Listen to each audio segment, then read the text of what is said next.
about it today when I'm with both kids all day. I'm genuinely excited about it. Does it make it harder? I think it depends. Hi! It's working! Okay.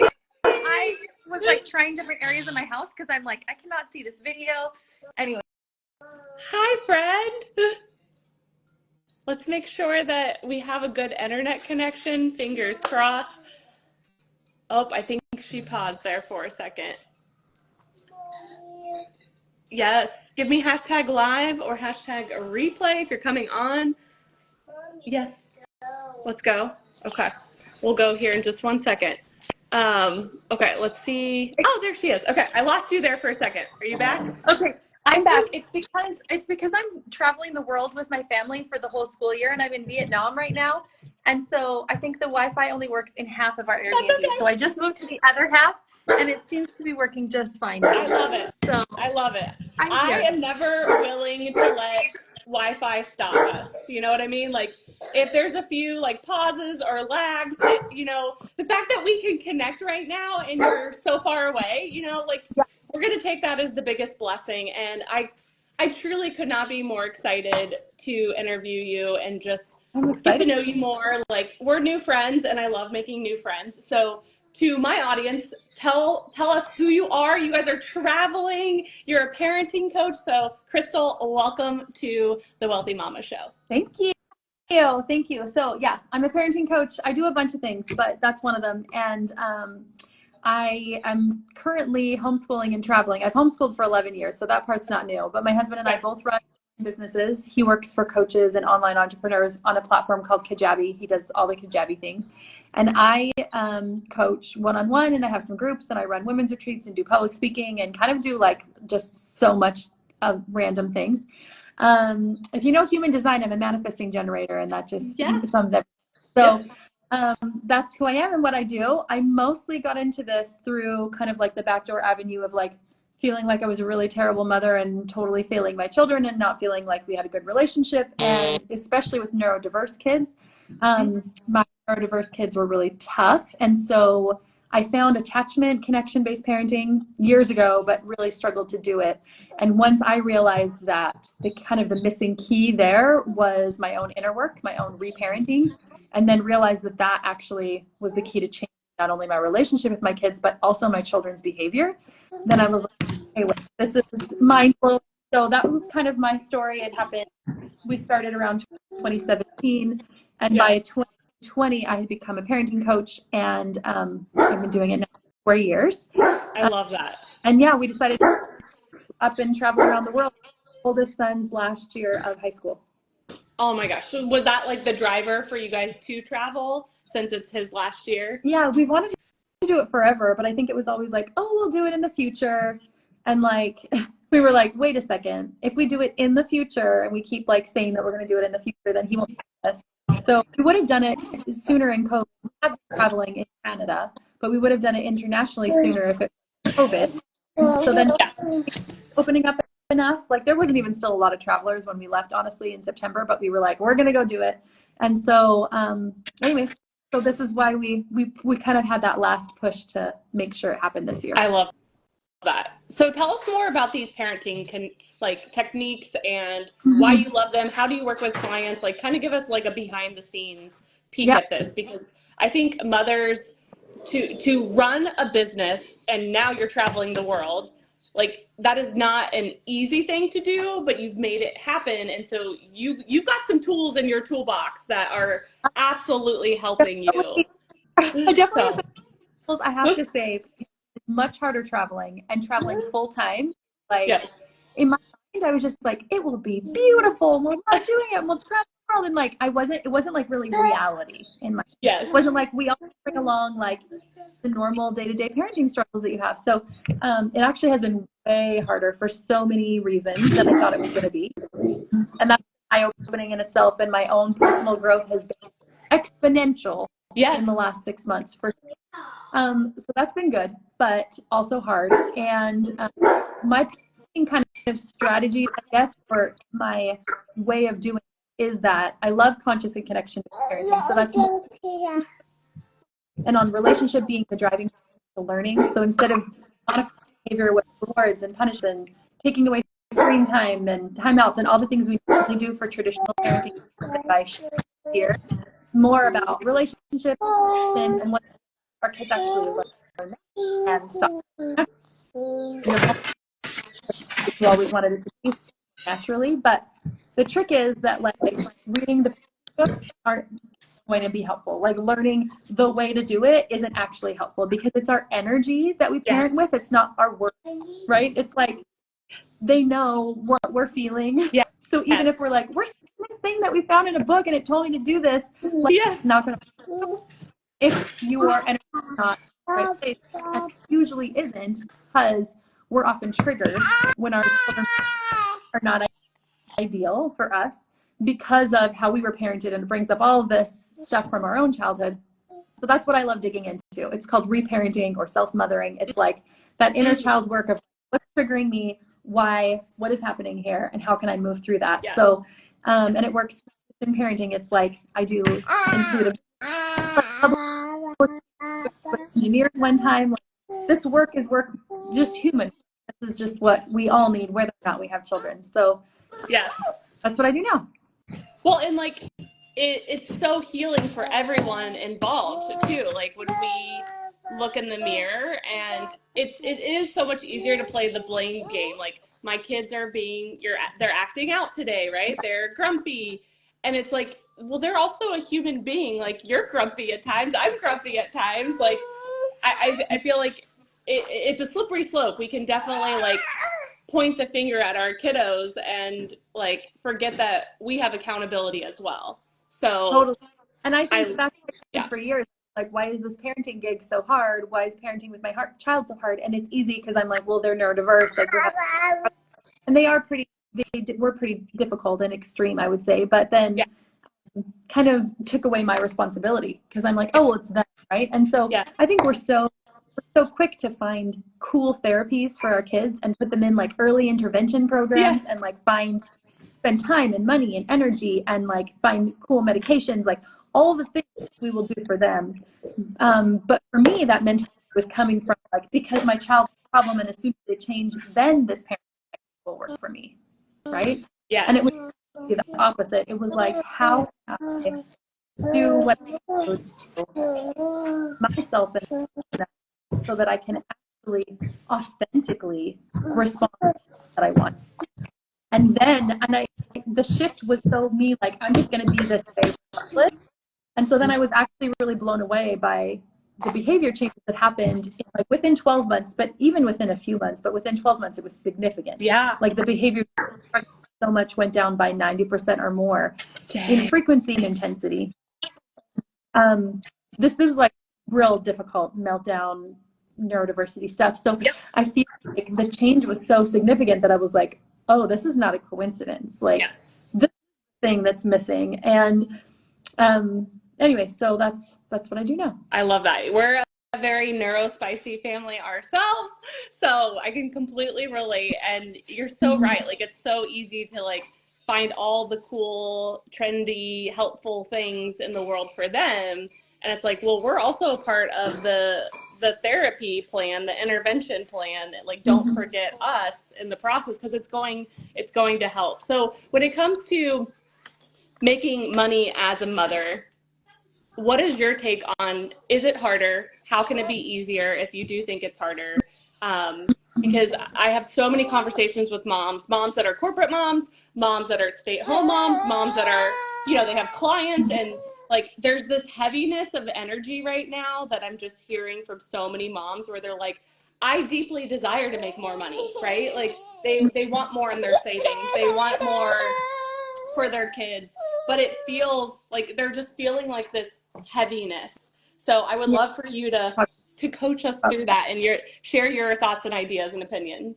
So I have two different kind of streams of thought happening at one time, which happens to me lots. So I'll come down one. But the first kind of thing that's coming to me is that we tie self-worth to productivity, especially as women. We're like, if I achieve this gold star, if I get this good grade on the exam, if I pass my law exam, if I become, the best in the firm, like there's so much of it so that I can then feel enough.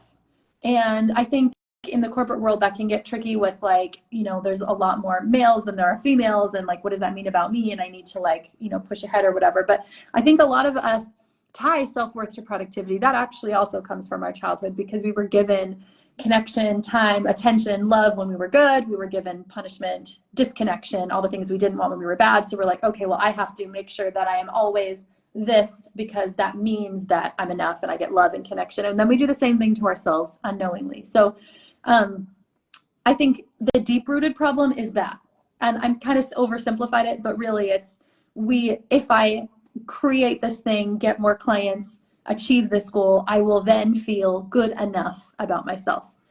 And then I think the other thing that was happening to me when I first started a business, and this is more on the entrepreneur side of things, is I was like, well, I'm just a stay-at-home mom.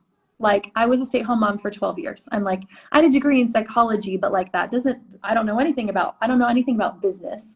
So then I started listening to all these opinions of people that like knew about business, that had a way, and this is the way you do it, and this is how you make money. And I just consumed it all. Like, I could verbatim tell you like all of the entrepreneur wisdom there is. Like, I've read all the books, listened to the podcasts and the courses. Like, I spent hours just like digesting this. I would make my husband, this is before he started his own business, I would make him go to a webinar if there was a webinar I wanted to be at the same time, take notes, like make me a PowerPoint presentation, and then like give me the Coles Notes version, because I'm like, oh, but I gotta be listening to Amy Porterfield. You need to go over there with like Grant Cardone so you can like tell me what he's saying while she's saying it. And anyways, it was overwhelming, burnout, like to the mega. And I also, it was very much like, we have a way to do it that you don't know, and let us impart this wisdom to you.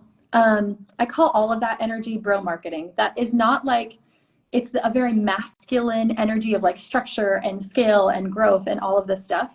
And in 2021, I hired an intuitive business coach. I actually do intuitive business coaching now, thanks to her. But when she did it in the beginning, I was like, what is this madness? What do you mean I listen to myself? That doesn't make sense. Like, what?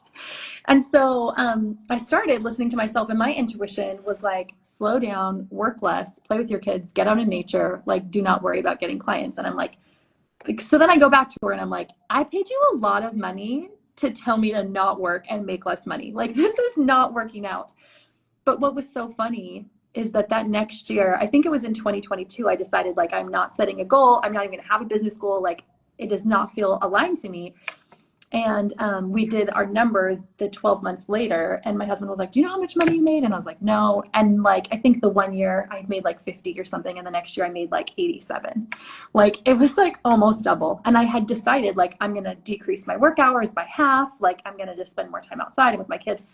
Anyway, so I'm like, maybe there's something to this intuition thing. So I started doing more just like, and by intuition I mean what I feel, tapping out of outside sources, like not feeling like somebody else has the answer and I don't, or like they're an expert and I'm missing something and I need something from them.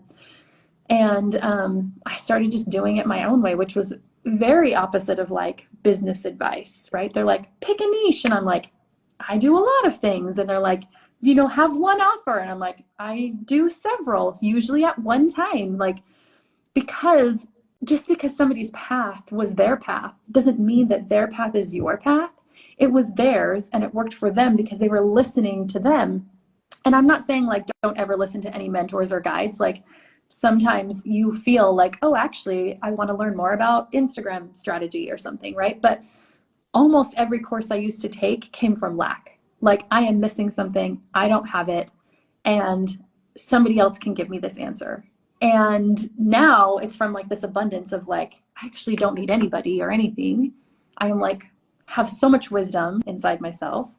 And then like, what interests me, what do I want to do or not do? And it's just been very different. And then my business just keeps growing. And like, business as in like, I'm not actually working that much more, but usually I'm working less. But now I'm like traveling around the world with my family. My husband works from home. We like, work very minimally. I probably work like 10 hours a week right now. I'm That's making like more the money dream. than, Yes. it's wild that like this was possible. And I'm like, old me was like, I have to listen and do it this way. And new me is like, oh, wait a second, it's not listening that makes this happen. So feminine energy, which we all both have masculine and feminine energy. Feminine energy is very much intuition and flow and inner wisdom and emotion. And the more I tune into that side of me, the more money I make in less time. But more important than that is like, I've just redefined like what kind of life I want, what success is for me, how I want to live my life. And anyways, it's just been a lovely journey. So I would say the two things kind of blocking us would be the self-worth to productivity thing, and then also the self-authority. Like, I don't have the answer, somebody else does. Like, those are the underlying kind of big I would agree. issues. I couldn't agree more. I feel like when we're trying to put ourselves in a box, then it feels awful. And then that's when we self-sabotage, because we're like, why am I putting myself through this? Like, it would actually be better just to not make extra money, right? And I think we fear success because of the bro marketing domination in the online space, if you will, because we think that we need to do it that way in order to make whatever amount of money that we desire. And we're such an emotional, energetic being as women that we want to be with our babies more. We want to, hang out and spend time with people that we love, and we just want to be and not burn ourselves out. And so I think women have felt like they have to pick because of childcare costs, right? Like, do I go to corporate and put my kids in childcare so I can financially provide for them? Or do I stay home and be with them, and then we take some, financial sacrifices? And, we've been on a mission to show and help women of like, there's another way, and it's your way, which I love that you brought up that intuitiveness, because I've been working with people that I work with privately, and they're like, Nellie, tell me what to do next. I'm like, what do you think? And they like, you can feel the resistance, but I explain why, because I don't want them to like be upset. I'm like, I genuinely want you to start hearing your own voice. Like, I will always give you, my feedback, my ideas, but I always want it to come from a place of, Nellie, this is what I'm thinking. What do you think? Because that's when we feel so powerful and like grounded. And so how do we get reconnected with that? I think that's where our most creative solutions come from. Like, I think that is our path. And it's like the quickest path to it too. And when you were talking about like kind of this masculine energy world that we're in, I think some of it, we worry that like if we have a lot of wealth, then it will turn us like mean, because we see a lot of like mean, chauvinistic, like power hungry people, and we're like, what is that? And so I think part of me was like kind of pushing away that, because I'm like, well, I don't want to become that, and if I have to become that, then like I'd rather just stay here.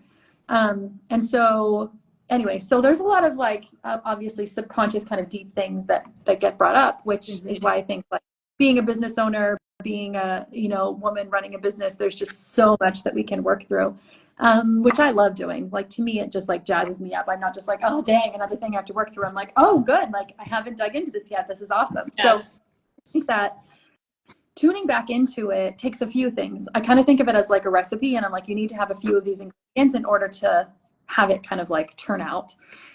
One is like anti-perfectionism, which is a big deal, because we like want to do it right. We want to know the right answer. We want to fail proof. People like business fail proof. Like, failure is how you run a business. Correct. So one of them is anti-perfection. One would be like self-authority, like actually tuning into, do I believe myself? Do I trust myself? Do I take time to figure out what myself even has an opinion about that? And that's pretty deep work, like relationship with myself type. And then the other one is stillness. In such a like busy culture of just like do, go all the time, and always like scaling and building and growth, that and even just as moms, even if you're not doing that, you're usually like running your kids to all these millions of things, because maybe they're going to be the next Olympian. Like, we don't know, but we got to like figure it out by the time they're 2. So like, let's put them in all the things, right? And then we're just like a bus driver all day long, like shuttling around all these people that may or may not be future Olympians, and usually just end up being like normal kids that splatter paint all over the walls and stuff. So anyway, so I think part of it is allowing ourselves time to be still. We don't like to be still. when we haven't really healed our relationship with us, being alone feels terrifying. So we're like, we'll scroll social media, we'll be on Netflix, we'll go do anything we can to not be alone with ourselves and our thoughts, because we're usually not very kind to ourselves and our brain. So we're kind of afraid of that. So we're like, we'll just go do something else. Anyway, so I think taking time for stillness is super key. And we often like just don't check off that box. We're like, well, I'll go do the other things, but we won't do that. So I think it kind of is a few of these things. And I think this deeper work I've been talking about, I kind of brought up a few of these subconscious beliefs that all come back to childhood. Our self-concept was developed in the ages of 0 to 7. So how we view ourselves, how we perceive ourselves came from childhood. So I'm not just like, it's our parents' fault. It's like school, community, church, parents, all the things. But I just think it's funny because all psychologists always like, you always talk about childhood. It always comes back to childhood. And now that I've learned about it, I'm like, it really does. Everything goes back to childhood. But anyways, as you work through that work, which I think takes more than just talking through it and more than just thinking about it, I think you really need like a punchy modality, like something more somatic. Somatic is like in the body. So I like to do hypnotherapy, somatic breath work, processing emotions, like some of those things. But when you can kind of like start digging into those deeper things, you just notice that these shift more. Like you're a little bit more okay being by yourself with nothing to do. Maybe you turn the radio off. Do people listen to the radio anymore? Maybe you turn the music off when you're in the car, right? And you just chill. Like maybe in the evening, you just like lay by yourself and journal for a bit before you go to bed. Like things will start shifting naturally as we do the work down here, because CBT, cognitive behavioral therapy, tells us think, feel, do. So we think our thoughts, the thoughts turn into feelings, those feelings drive our actions. So I love to work at this like deeper level so that we don't have to focus so much on what should I do and what should I not do to run my business, to get a career, to all the things we want to do. Well, and I think as women, we already have so much decision fatigue that to add something like this on our plates feels like I'm already, drowning, right? There's dishes, there's homework, there's running kids around. So for that overwhelmed mom, what's like one practical thing that she can do like within the next 24 hours to start working on that inner knowing? Like, would you recommend meditation, journaling? Like what would be like, from like a punchy standpoint, like what would be like something that she could run to do and wouldn't take a lot of time? I'll give you two things. The practical tip would be breath. That would be like, and I even just breathe a little bit deeper and take a few slow, deep breaths in through my nose, twice as long out through my mouth. Can I do that when I'm just walking to the car, when I'm going to bed at night, like any little pockets of time that I can add breath? My favorite self-regulating activity. It's very centering. It's very grounding. So like if you're looking for like an action, do that. Okay. But more of a non-action thing would be, if I'm feeling overwhelmed, it's because I feel like the world is happening to me. Like I'm not in control of all of these things. And so I would just offer, like for me, I just decided that it was okay if I quit them all. And I was like, okay, well, what if I quit doing the dishes? What if I quit making dinners? What if I quit putting my kids to bed? Like, what if I quit ever cleaning? Like, what if I just imagine myself quitting all of them? Your brain to go there, because I think sometimes we're like, we'll sort of go there, but we don't all the way go there. So really allowing yourself to go to like the end of that, like what would happen if I really quit things? For one, I decided to stay and like still parent my children. So, I was like, no, maybe I do want to do that. But I actually did quit some things. To lower the expectation of having a clean house. I was just like, okay, if I have kids at home, my house won't be clean, right? Yeah. I hired a house to come like a couple hours every 2 weeks. I stopped making dinners. After a while, my husband noticed, and like sometimes we'd eat leftovers and sometimes he'd just start making something. And like, then the kids were like, what's for dinner? And I was like, I don't know. What should we have for dinner? Like sometimes I'd make it, but most of the part I didn't. And everybody still got fed, but it really started shifting like roles and who was responsible and how we did things. And like, it wasn't just like, I'm going to, I've decided I'm the mom and the mom does all these things. Yep. Because I think that I was just putting on myself unknowingly. So I would just say, like, if you're feeling overwhelmed, there's a reason. Like your nervous system's related. What support can you give? And can you find like, therapy or coaching, or even just like your own little friend system where you guys can rotate supports, feel more connected. Oh, I love that. Yeah. And then also just like, I really think it has to do with like, am I in control of my life or am I not? Because when we feel like we have to do all of these things, we're going to feel, but how can we kind of quit all of things mentally and then decide, what do I want to do? I love that so much. Well, and as moms, we're not meant to do all the things, whether it's in our business or our life. Like, it's inhumane to expect a woman, a mom, to do all the things that most women and moms do, that they do on a daily basis. And so it's like, something's got to give, because when we are feeling overwhelmed, I think it's our body and our brains. It's like, warning, help me, like, right? Like too much. And that's not going to magically change. I've had to really be intentional with stopping and saying like, well, when it's summer break, then I'll feel better. Or when the kids go back to school, then I'll, like, the waiting game of like, well, when my business is done with this launch, then it will be calmer. And it's like, you don't feel in control when you just keep putting it into the future. It's almost like future procrastination of feeling better. Like, that's what's intuitively like hitting me right now, is just like,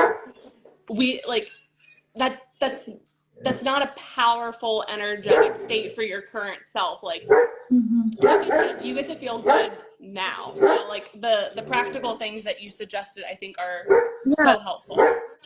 Well, I think that sometimes we think our circumstances are what control us and how we feel. So I think part of it too is like that crazy sample idea of like, let's just quit all the things in our mind, really helped me realize like there are some things I actually want to keep doing. Like, I don't really just want to like up and leave my kids. Like, I kind of like them sometimes, right? So like, part of that is like, what do I choose to do? And I actually enjoy having a clean house. So now when I do it, I'm like doing it because I'm like, oh, like I really like how it feels to have a clean house. And then sometimes I'm just like, nope, not going to worry about it today. Like, there's a lot of like mental hacks and tips and whatever that I have for you. But I would say like, number one is like, how can I do something to support my mental and emotional health, knowing that that is number one. Like, because if that's not number one, everything else is going to fall apart, right? So what can I do to support myself? And just follow your gut with that. Like, your intuition is your gut. So let's just like know that whatever the answer comes, like maybe it's meditation, maybe it's therapy, maybe it's coaching, maybe it's like hiring a housekeeper, whatever it is for you, just like follow that and go with it. Even if it means diverting finances from some other area, because like people are like, I don't have time, I don't have money. And I'm like, okay, well, did you get the most recent iPhone? Like, there's lots of things that we like have time and money for that we're like, but we don't for this. But if mental health was like the most important on your list, yours specifically, then because I do think that we can really set a tone for a house or not, right? Like, we have a lot of influence. And so I just think focusing on like what feels good to me right now, what modality feels like it'd be supportive for me, and just follow that. Like, I felt like meditation was for me a few years ago, and I was like, I don't even know anybody that meditates. I don't even know what meditation is, but like, it just kept coming to me. So I'm like, I guess I should learn more about this thing that keeps coming to me. So whatever that is for you, just like following your intuition to like put you on that path. And it's like a fun, like, I love looking at intuition as like this adventure, right? Like, it doesn't mean I have to do meditation every single day for the rest of my life, but maybe it's like what I need that day, and then it will change. And I think there is a mindset shift there of like, just try. Like, that's the funness of intuition, of like, for some reason this is showing up, but it doesn't mean you have to forever do it. And it may come to you to teach you, oh, that's what we don't want. Like, we get to go through like some trial and error too, to like really find our secret sauce. And then we're going to like start craving it, because we're like, this feels so good to me and it works for me. And then that's when I really think things start to click in place and the magic starts to happen. I feel like I could talk to you forever. We'll definitely have you back on. I know you're traveling, and it's a little crazy here. So tell us what's going on in your world. How can people get connected? What do you have going on? Like all the things. There's nothing off limits. I actually have a lot of things happening, which I usually do, but this week is like double exciting because I run women's retreats, and I was like traveling, and I'm like, how can I still run a women's retreat while I'm like gone? But I just really felt called to do it. And it is this kind of work where we're digging into our subconscious belief, reparenting, building a relationship with us. So you don't have to be a mom. It's for women, and it's in the mountains in southern Alberta, Canada, in these, it's called Charmed Resorts, and it's these like fairy tale playhouse cabins because we do like rest and play and all the fun things. So there's yoga and hypnotherapy and breath work and therapy and coaching and like everything all tied into one. And I'm launching that this week. So hopefully at some point over the next 24 hours, I have like the link up for that. And that's going to be a 3-day retreat. So if you're looking for something like that, I'll be doing it in June and September in Canada. We have people fly all over from everywhere. So we can tell you how to get there if you need. And then the second thing is I have a program called Parent School, and that is teaching this modality of parenting, but more so like, how do I do my own inner work, and let's do that inner work together so that the parenting comes naturally. So most of the modules are around me, and then we're going to end with, and then this is how we pull it all together in parenting. And I teach it live, and this is the last time that I'm going to be doing it live because I have some other cool things I'm going to be doing.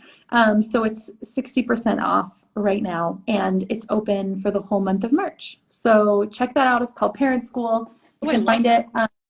You can message me. I'm like, where can people find it? I haven't even put it on my Instagram yet. Okay. I will. But it's we're getting like the secret. The secret. It's the secret.